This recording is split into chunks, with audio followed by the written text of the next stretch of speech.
the Philippines. No? But before I call him, I'd like to acknowledge our media friends from Balikatan, Mr. Jose Ingles Jr. Welcome, sir, and Sarah Marie Diamla, Balikatan. So, sorry, sir. yes, for the benefit of the media, meron po ako messenger, Rene Pamintuan. If you message me right now, I will send you this topic, this presentation that I just sent. Okay? Para, sorry, wala akong nagalong dalang printed eh. Pero digital na kasi na yan eh. Hindi kailangan ng printed eh. Okay? Sige. Later on naman, we'll have interaction with the three speakers ngayon para yung detalye yung mga tanong. Or you can go to that table mamaya and get the copy. Okay. So at this point, I'll call on the Chairman Emeritus of PhilMais. Please welcome Mr. Rod Bioco. Good morning, everyone. My good talk. I'm Rod Bioco from Bukidnon. Many of you perhaps have known me because of PhilMais. But first, I would like to express my gratitude and acknowledge some our partners in this event. No? Of course, Danny, also President of PICAFI, our dear friend Ernie Ordonez of Alianza Agricultura, and we've been partners for more than 15 years now. No? So, and to our partners in TA, DTI, I've seen my good friend Butch Madara, no? My partner in Bamboo, no? Kabambo ko yan. And of course, Divi Severiano, kasama ko rin sa Bamboo and for agriculture. To our media friends and to our fellow speakers and to our MC, good morning everyone. Morning. I would like to touch on the digital transformation. And before I go through my presentation, I would just like to go through some of the basics. No? So most of us, when we refer to digital transformation, we look at something that is online and it's based on transactions, no? Doing transactions online and asking our government agencies to make many of their services already online. No? But what we really refer to digital transformation, and this is what we advocated, no? And we're trying as PhilMais, trying to channel our advocacy through the private sector advisory council of the president. No? So what you're getting here is actually our version of how our version of what we suggest, no, to how the pronouncements of the president we would like it to be operationalized. No?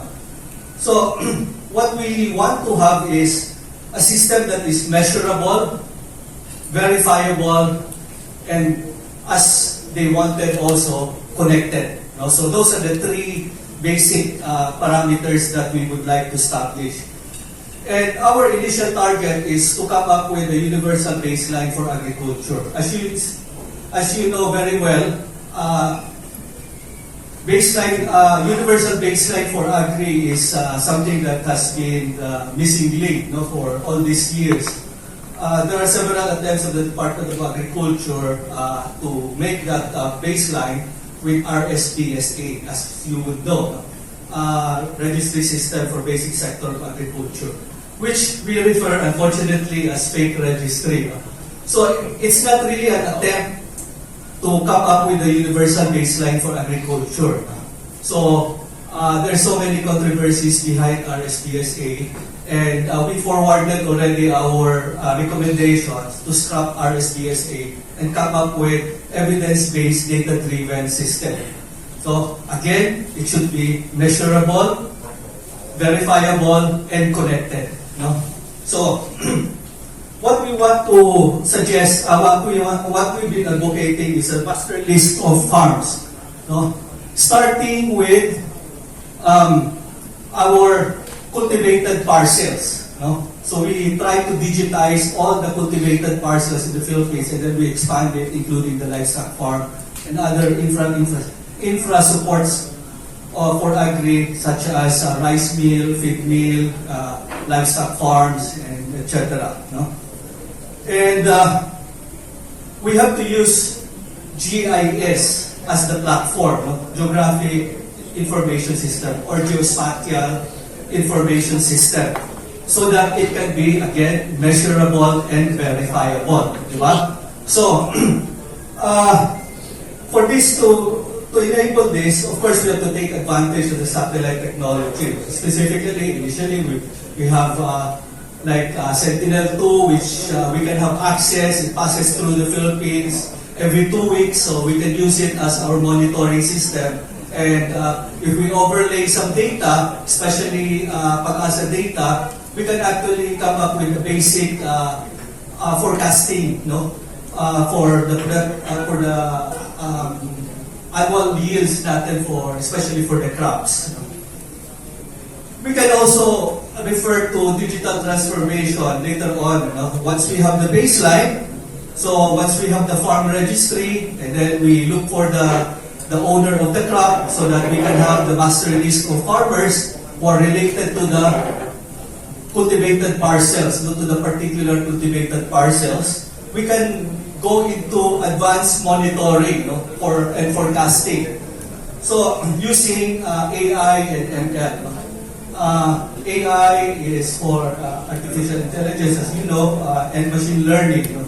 So what we try to envision, aside from the baselining, the farm registry and the weather forecast, we have to endeavor regular training data for our forecasting models. No?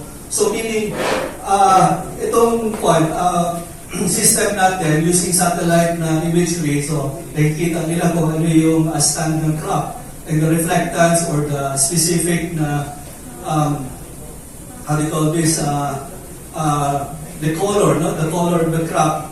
And based on that, if we feed ground data regularly, no, on specific na mga targeted na areas, no, for studies, we can start with 2-year na overlay, and then we can automate already with more precision. Together with our farm registry, we can increase the precision of our monitoring and forecasting. So this is what we refer to digital transformation. And this is very important because the private sector advisory council of the president has already advised, no, or endorsed the digitization of our national food balance sheet. No?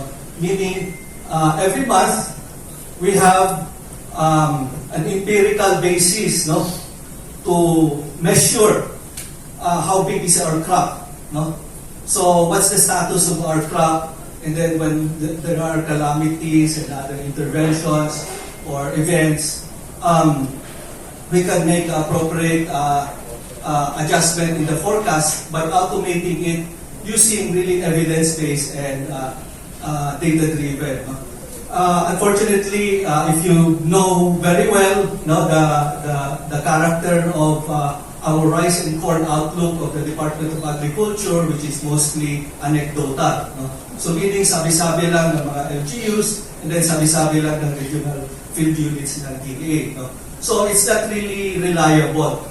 There are attempts already, no? Like DA has PRISM, as you know, which is designed for rice, and there's an attempt also by PCA to digitize under sa leadership ni General Benji Madrigal, no? Going into digital transformation, which is the right direction. So we have to put a lot of emphasis on this, integrate all of this data, no, together with NAMRIA, with DOST, DTI, and all other agencies of the government, pag-asa, so that we can come up with this national intelligence and come up with our digitized national food balance sheet. So, together with our import data, more or less, we can calibrate how much we need to import based on the actual, actual situation, actual ground data that we have in our local production. So this is somehow one way to really come up with an empirical basis, to create or to do data-driven decision making. And I would like to emphasize also that a few days ago, the President met PISAC, and based on the earlier discussions with the President and formal discussion with the Department of Agriculture, there is already pronouncement by the President to enhance the SARAI program. SARAI is, I think some of you already are already aware of SARAI. SARAI is a smarter approach to reinvigorate agricultural industries of the Philippines. Developed by DOST, it funded a 5-year program, a 7-year program actually, 350 million, which ended 2 years ago. So we're going to revive SARAI and enhance it, and hopefully we can even weaponize it as our national intelligence for the national food policy. So, okay, so I would try to, if you can bear with me, I will try to attempt our digitalization program and the pronouncement of the President that he desired, or he wanted our country to establish a 1-month buffer stock. Diba? So, which is supposed to be the main role now of National Food Authority. At the end of the term of our President, 2028, we have a projected population of 122 million. So the challenge now is how to feed another 10 million at the end of the administration. Next slide, please. And I would like to illustrate lang briefly. This is the nature of our crop production, specifically rice and corn. So, rice and corn is because of rainfall. Ang planting natin happens immediately after the start of the rainy season, for the start of the crop year. In some areas, starting April, and the peak is sometime in May, June. And when we harvest, the production curve will look like this. It looks like a bell curve. And 75-80% of our production is actually within 6 weeks. May mga outliers who planted earlier, and then meron din mga gustong magtanim later. But usually farmers, they don't want to plant earlier because they might not have the rain, or later because you will have all the pests and diseases of your neighbors. Diba? So, the challenge here is that during harvest season, it will also look like this. So, in a 6-week period, you will have the peak of the curve. Next slide, please. Yung price curve naman, would look like this. It's like a sine wave. So before the season starts, the prices are high, and then during the season, it goes down, and then after the season, it goes up again.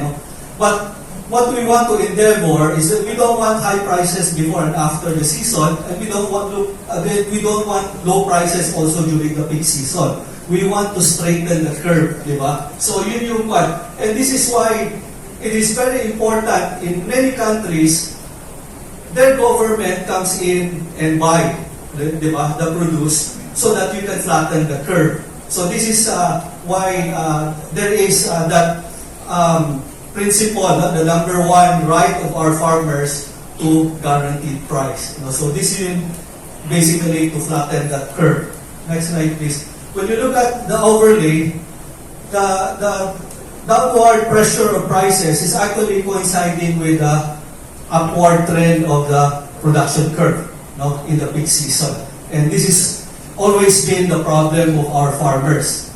In field maize, we believe, that's why up to now it's very, very difficult, that post-harvest is supposed to be a basic right of our farmers. Our farmers should have universal access to post-harvest.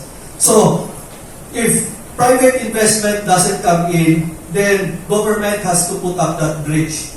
In most countries, post-harvest is a public good.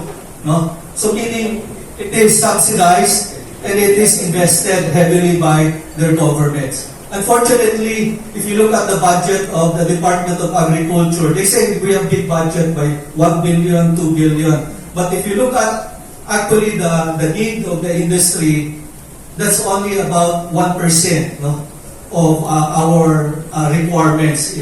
So if we establish the universal baseline for agriculture, we will be able to see with definitive numbers the requirements and the investments that we need. So if you only have budget for less than 1% per annum for post-harvest, which should be public investment, then it will take you more than 100 years before you can modernize your grain sector. So that's why up to now, we still go back to the same problem. Next slide, please. So when you look at national level, Mindanao, Visayas, and Luzon, this is how the seasonality would look like during the first season of the crop year. And then the second season is about 4 or 5 months later than this. So a wet season natin actually produces about 6-7 months of our requirements, and our dry season crop produces about 4 months. So ang dry season natin kahit isang tupak lang yun. So it's really we really need to address the wet season, because this is where we produce more and there's a lot more pressure on the post-harvest. Next slide, please. So this is go on pa. This is how this is the life cycle of our buffering stock. Before, ang LFA kasi was designated by PD4, Presidential Decree number 4, to create a buffer stock good for 15 to 30 days. And then during the lean season, which is July, August, September, it should be 30 days, But unfortunately, unlike before, the NFA can simply import rice from Vietnam and Thailand March, April, May, so that they will have about 30-day na buffer stock June, July, August, so that yung mga traders, mga importers natin, hindi sila makapagsamantala, kasi may hawak na buffer stock ang government. So especially during July, August, September. And a lot of speculation, whether it's corn or sibuyas or rice, it happens during that lean season. Now, so this is the digital transformation. Di lang klaro dyan, basically we come up with the digitized borders of each cultivated parcels using GIS. Next slide, please. This is the farm registry properly done, like in the barangay in Malaybalay, wherein we digitized all our parcels. Malaybalay is one of the few cities, LGUs in the Philippines that have digitized all their cultivated parcels. And with Saray, we're going into this. So Saray, we're going to improve Saray and institutionalize it as pronounced by the President, and we're proposing to come up with a national integrated monitoring and forecasting of agriculture, or NINFA, Project NINFA, and it should be something that is legislated so that it will have its yearly budget. Next, please. What we wanted to endeavor in that digitization, the Saray program or NINFA will create the registry of all the cultivated parcels, and we ask our local government units to profile each parcel, and because that's where most of the cost will come in, no? In the enumeration, and interview the crop owner regardless of his tenurial rights, no? It may be the owner or the leaseor or the squatter. So regardless, but we want to profile the crop owner. Now this is the life cycle of our crop estimation, as I've said, using mainly our digital transformation platform, so that we will be able to update our national food balance sheet. Next slide, please. Yeah. I will go quickly. This is rice and corn baseline. As I mentioned earlier, as a pronouncement of the President, we calculated how big is our baseline. So this is our local supply. And then for our 1 month buffer stock, it will compose about 3 million metric tons. No? So the magnitude of storing 3 million metric tons is something that we need to undertake. Now, to do that, next slide please. To do that, next slide.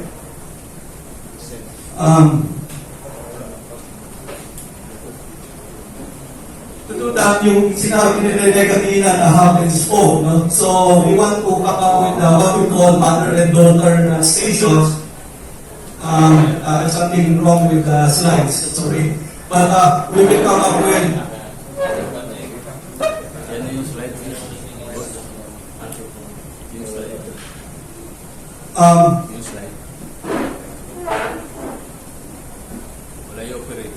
okay, sorry. So for us, we propose through PISA to the President what we mean by 3 million, what we mean by 1 month buffer stock is about 3 million metric tons. No? And this 3 million metric tons, as I've shown in the life cycle, has to be accumulated during the wet season.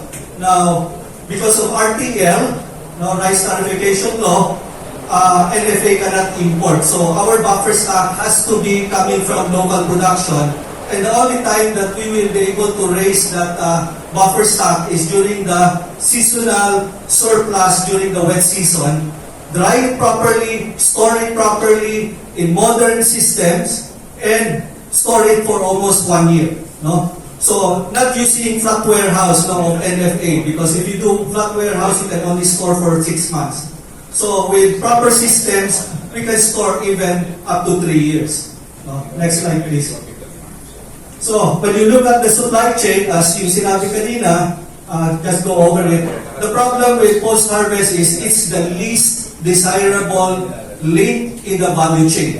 So nobody is going to invest in post-harvest. No? So if you have 100 million pesos, why would you put in a post-harvest when you can invest in feed mill? Diba? But in many countries, especially like the US, they call post-harvest as the origination business because a lot of their industries originate from the post-harvest. Diba? You cannot do a lot of businesses or industries if you do not have post-harvest in your value chain. Next slide, please. So the hub and spoke, this is how we will look at the implementation of the national buffer stock. We have to divide it into pieces, no, so that we can work out more efficiently. So if we distribute it properly, so we will have 30 service contracts distributed throughout the country, but concentrated, especially in areas where there is big production. So this is how it would look like. Go around, please, the slides. The slide. Okay. So it's a hub and spoke, no, and each facility. We refer to as mother and daughter. No? In the next slide, please. So this is the mother and daughter. So for every mother, she should be supporting 10 daughter stations. No? And the magnitude of creating the infrastructure of this would cost about $2.7 billion. No? So This is way beyond the thinking of our people. No, the whole program. This is through PPP. So, as also pronounced by the President, and we're using the Adani model of India, of coming up with the modernization of their agri-systems. No? Adani is the PPP system of partnership of India between the private sector and the National Food Corporation of India, which is their counterpart of NFA. Next slide, please. So this is how it would look like. The banner station, which should cost about 2 billion. There's a similar model of this. No? There's one existing in the Philippines. Then the daughter station, next slide please, which is about a cost of 300 billion and a service contract of 5,000 metric tons. No? There are few already available in the Philippines, so they can start with the brownfield program with our government. Next slide, please. So this is how it would look like in the map. No? If you look at the mother and daughter station. So next slide, please. And next slide. Once the infrastructure are already in place, then we can come up with a commodity exchange system, especially during the dry season where the farmers can swap their incoming production. We can use NIMFA to monitor those who are going to participate in this. Kung sino yung mag-fill up ng silos, we will give them special ayuda on top of the regular ayuda so that we can make sure that we can fill up the silos. So once the infrastructure is in place and the grains are in store, then we can do many things. So this is our philosophy. Thank you very much. Thank you. Thank you very much, Mr. Rodro. It matches with the previous speakers points raised by Rene Pamiton. But of course, your program is on rice and corn, right? Yeah, starting with rice and corn first. Because, rice and corn is... Rice and corn, we start with rice and corn because those are our staple crops, and more than 60% of our land area for agriculture is devoted to rice and corn. And our rice farmers are also corn farmers, no? Yeah. So, nag-interchange, no? And then, our rice and corn farmers are also the main producers of our vegetable crops, no? Like sibuyas and other things. After harvest. So, if we can, our philosophy is that we can resolve the post-harvest issues, because post-harvest is not supposed to be the responsibility of our farmers. No, it's a specific chain in the value chain, no? And it has to be at the proper scale, no? Hindi yung tingi. And once he resolve his post-harvest, then he can think about and plan for other crops, no? And we have to take advantage of that because our farmers are really, really good, no? It's just that he gets stuck every time, no, in that vicious cycle because of the lack of post-harvest. Like we've seen with Typhoon Carding, no, prices went down because everybody wanted to harvest at the same time. So even if there is a intervention price of NFA, which has no capacity to dry, and most farmers would prefer to sell sariwa, no, from Luzon, Visayas, Mindanao. So it's misdirected the program, no, no capacity program. So that's why prices are still falling down during the critical period as I've illustrated. Okay. So